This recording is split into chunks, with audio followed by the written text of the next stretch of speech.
जी अस्सलाम वालेकुम। करते हैं जी स्टार्ट। इनकम टैक्स से हम स्टार्ट कर रहे हैं। और फर्स्ट हेड ऑफ इनकम से इंशाल्लाह हमारा आगाज होगा, लेकिन उससे पहले हम कुछ थोड़ी सी बात करेंगे अपने बेसिक कॉन्सेप्ट्स पे। उन पे बात कर लेते हैं, फिर इंशाल्लाह आगे चलते हैं। तो देखिएगा, बेसिक कुछ प्रिंसिपल्स बताएं या कैनन्स बताएं एडम स्मिथ साहब ने, जो कि बहुत मशहूर अपने ज़माने के, अभी तक भी उनको उनके नाम से, उनके काम की वजह से लोग जानते हैं इकोनॉमिक्स में जो उन्होंने किया। तो वो बताते हैं कि जी चार चीज़ें हैं जिनके ऊपर टैक्सेशन की बिल्डिंग खड़ी है। चार कैनन ऐसे हैं, चार प्रिंसिपल जैसे हैं, चार रूल्स ऐसे हैं कि इनको इग्नोर नहीं किया जा सकता। पहला है जी इक्वालिटी। इक्वालिटी क्या मतलब? इंसाफ होना चाहिए। टैक्स का इंसाफ ये है कि जिसकी इनकम ज्यादा है वो ज्यादा टैक्स देगा, जिसकी इनकम कम है वो कम टैक्स देगा। अच्छा, यहाँ पे इन टर्म्स ऑफ अमाउंट नहीं है सिर्फ, याद रखिएगा, इन टर्म्स ऑफ रुपीज या अमाउंट नहीं है, बल्कि इन टर्म्स ऑफ रेट भी है। कि जो बंदा ज्यादा पैसा जनरेट करता है ना, उसका टैक्स रेट भी हायर होगा, और जो बंदा कम इनकम जनरेट करता है उसका टैक्स रेट भी कम होगा। हमारे यहाँ यही सिस्टम फॉलो किया जाता है। इक्वालिटी किसी हद तक हमारे यहाँ है, और ये तमाम लोगों के ऊपर इक्वली एप्लीकेबल हो। किसी को कोई माफी ना हो, किसी के साथ कोई खास प्यार हमदर्दी ना हो, सबके ऊपर टैक्स जो है ना वो इम्पोज होना चाहिए। टैक्स की इक्वालिटी यही है कि सबके ऊपर लगे। और जनाब दूसरा क्या? इनकम के अकॉर्डिंग लगे। Certainty. Tax liabilities should be clear and certain. जितने आपके टैक्स रूल्स रेगुलेशंस क्लियर होंगे, उतना ही टैक्स पेयर को पता होगा कि मैंने क्या पे करना है, और टैक्स अथॉरिटीज को पता होगा हमने क्या रिसीव या कलेक्ट करना है। तीसरा है जी कन्वीनियंस ऑफ पेमेंट। जो काम आप चाहते हैं ना हो जाए, उसमें लोगों को आसानी दे। तो एफबीआर ने भी इसी को मद्देनजर रखा। वो भी कोशिश करता है कि लोगों को आसानी दे। जिस बंदे को जिस वक्त टैक्स पे करना उसके लिए फिजिबल हो, उस वक्त उससे टैक्स कलेक्ट किया जाता है। और जिस तरीके से उसके लिए आसानी हो, जैसे कि वो लंबी लाइनों में नहीं लग सकता, तो कोई बात नहीं, वो घर बैठे अपना टैक्स जमा करवाए। बहुत सी एप्स के जरिए करवा सकता है। इजी पैसा है, जैज कैश है, उसके अलावा बैंक की ऐप है, एटीएम है, एंड मैनी मैनी मोर। आप बहुत से और तरीकों के थ्रू भी आप जनाब अपना टैक्स पे कर सकते हैं। ठीक हो गया? फॉलो कर रहे हैं? अच्छा जी, आगे देखिएगा। Economy of collection. Economy of collection क्या मतलब है? Taxes should not be expensive to collect and should not discourage business. वो कह रहा है जी टैक्स कलेक्शन इतनी महंगी नहीं होनी चाहिए कि टैक्स कलेक्ट करने का कोई फायदा ही नहीं हो, और टैक्स इतना ज्यादा ना हो कि उससे बिजनेस ही डिस्करेज हो जाए। कोई मुल्क में बंदा बिजनेस ही ना करे कि यार यहाँ पे तो टैक्स इतना ज्यादा है, फायदा क्या कारोबार करने में। ठीक है जी, आगे देखते हैं। लोग आ रहे हैं, लोग जा रहे हैं, कनेक्ट हो रहे हैं, डिस्कनेक्ट हो रहे हैं, लेकिन वो इशू नहीं है, कोई मसला नहीं। क्योंकि पाकिस्तान में इंटरनेट का जरा कंप्रोमाइज सही रहता है, मुझे भी आइडिया है। अब हमारे पास आता है जी स्ट्रक्चर ऑफ टैक्सेस। अब हमारे पास इसमें फर्स्ट टाइप है फ्लैट टैक्स, इसको प्रोपोर्शनल टैक्स भी बोलते हैं। और दूसरा है प्रोग्रेसिव टैक्स, तीसरा है रिग्रेसिव। फ्लैट और प्रोपोर्शनल टैक्स का ये मतलब है कि एक सेट परसेंटेज हो कि सबने इसके अकॉर्डिंग टैक्स पे करना है। पूरे मुल्क में 5%, 10%, 12%, 18%, सबके लिए एक लगा दिया जाए रेट।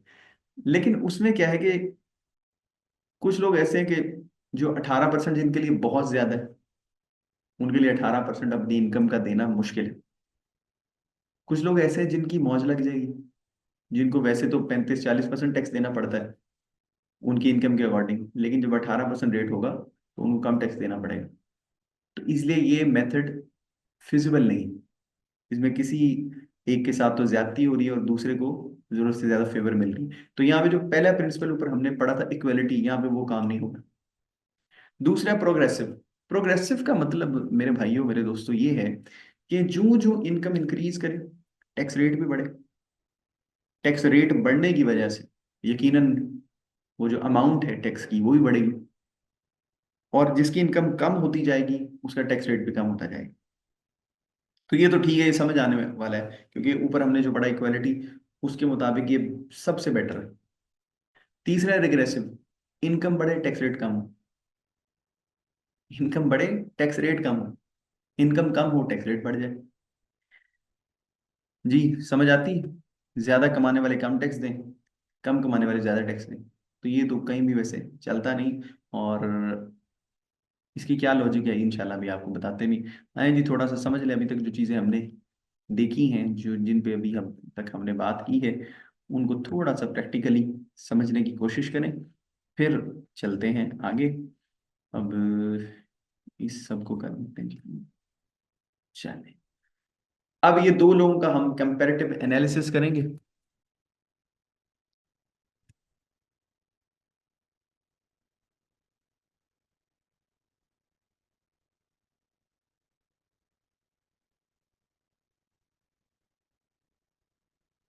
ठीक है, देखिएगा, यहाँ से आपको इंशाल्लाह बहुत बेहतर समझ आएगा। अब दो लोग हैं, इसमें से हम पहले मिस्टर अली को देखते हैं, उनके सारे मामला देखते हैं,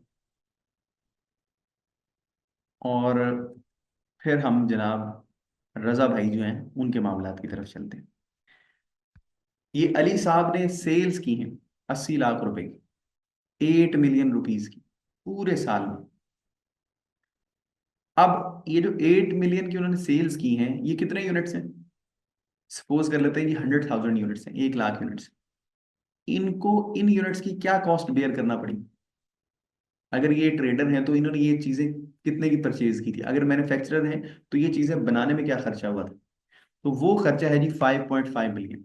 अगर कोई बंदा, किसी को कॉस्ट ऑफ सेल्स का आइडिया ना हो, यानी कि opening stock plus net purchases minus closing stock, और ये किन स्टेजेस से गुजर के आता है जी, रॉ मटेरियल कंज्यूम, फिर उससे आगे चलते चलते जी टोटल मैन्युफैक्चरिंग कॉस्ट है, कॉस्ट ऑफ गुड्स मैन्युफैक्चर्ड वगैरह, वो सारी चीजें अगर किसी को आइडिया नहीं तो परेशान होने वाली बात नहीं।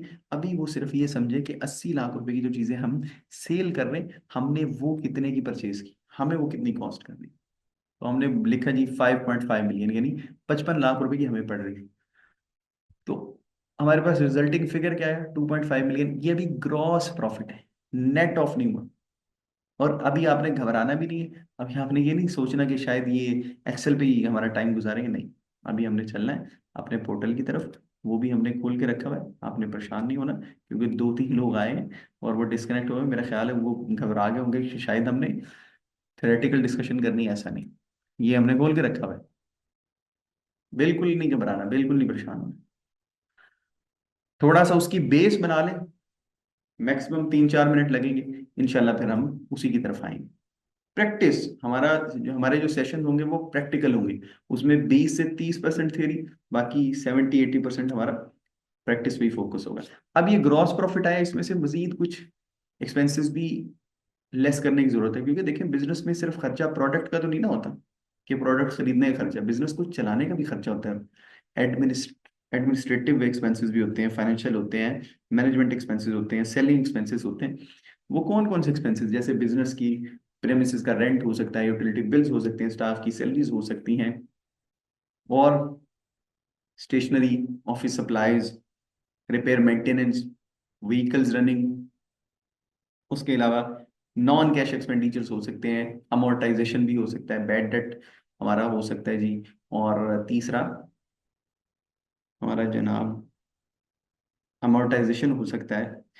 तो बहुत से एक्सपेंसेस। अब ये वो सारे एक्सपेंसेस आ गए, वो कितने के हुए? 1.5 मिलियन के, 15 लाख रुपए के। तो रिजल्टिंग फिगर क्या आया? 10 लाख रुपए का। ये वो इनकम है जिसके ऊपर टैक्स लगेगा। देखिए ना इस स्टेज पे टैक्स लगा, ना इस स्टेज पे लगा, इस स्टेज पे टैक्स लगेगा। टैक्स कितना लग रहा है? 50,000 रुपीज। 50,000 रुपीज, रेट कितना आ रहा है? 5%। कितना आ रहा है? 5% का रेट आ रहा है इसके ऊपर। अब मिस्टर रजा पे चलते हैं, यहां तक हमने सेम रखा है। ये जो एक्सपेंसेस हैं, इसके 15 लाख रुपए, इसके 5 लाख, इसके ये खर्चे कम हैं। इसकी टैक्सेबल इनकम इंक्रीज कर जाएगी खर्चे कम होने की वजह से। काबिल टैक्स आमदनी जब ज्यादा होती है, तो उसके ऊपर टैक्स भी ज्यादा होता है। तो ये उसका टैक्स अप्रोक्सीमेटली इतना बना। अब इसका रेट भी बढ़ गया, सिर्फ अमाउंट नहीं बढ़ी, इसका रेट 10%। ये है प्रोग्रेसिव टैक्सेशन सिस्टम।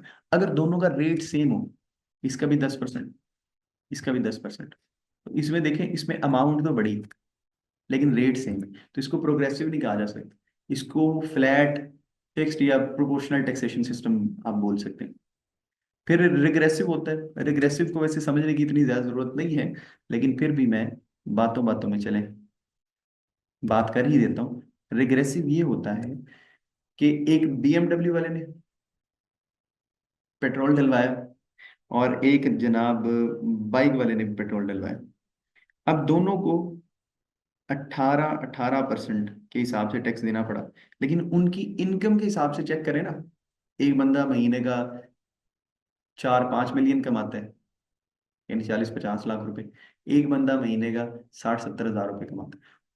उस लिहाज से अगर आप देखें ना, तो पेट्रोल के ऊपर किसको कितना टैक्स पड़ा, तो जिसकी इनकम ज्यादा है उसकी वो परसेंटेज कम बन रही होगी, और जिसकी इनकम कम है उसकी ज्यादा बन रही होगी। ये बेसिकली होता है रिग्रेसिव। ठीक ठीक है जी। चले, अब एक पॉइंट हम पढ़ेंगे लास्ट, थ्योरेटिकल, और फिर चलेंगे practice. Type of taxes in Pakistan, direct tax और इनडायरेक्ट टैक्स। अभी हम बात करने लगे डायरेक्ट टैक्स की। डायरेक्ट टैक्स क्या होता है? जो हम उस एंटिटी को, उस ऑर्गेनाइजेशन को डायरेक्टली पे करते हैं जो टैक्स हमारे ऊपर लगा रही होती है। हमारे यहाँ वो कौन सी है वो एंटिटी जो हमारे ऊपर टैक्स लगा रही? एफबीआर। तो हम उसको अपना टैक्स डायरेक्टली पे करते हैं, और वो कौन सा टैक्स है? Income tax. हम अपना इनकम टैक्स उनको डायरेक्टली देते हैं। लेकिन जब इनडायरेक्ट की बारी आती है तो वो हम डायरेक्टली एफबीआर को नहीं देते। जैसे हम फ्यूल डलवाते हैं, तो उसका टैक्स क्या हम एफबीआर को देते हैं? नहीं, हम तो जनाब फिलिंग स्टेशन वाले को देते हैं। हमने वो जो अमाउंट दी ना उसके अंदर टैक्स भी शामिल है। अब वो बंदा हमारे बिहाफ पे आके जमा करवाएगा। ठीक है, तो जरा मैकेनिज्म थोड़ा सा मुख्तलिफ है, पढ़ते हैं। A direct tax is a tax that a person और organization pays directly to the entity that imposed it. किसने लगाया? एसबीआर ने लगाया, हमने उसको डायरेक्टली पे कर दिया। And individual tax payer for example pays direct taxes to the government for various purposes including income tax and capital value tax, CVT, जो कि प्रॉपर्टी और व्हीकल्स के ऊपर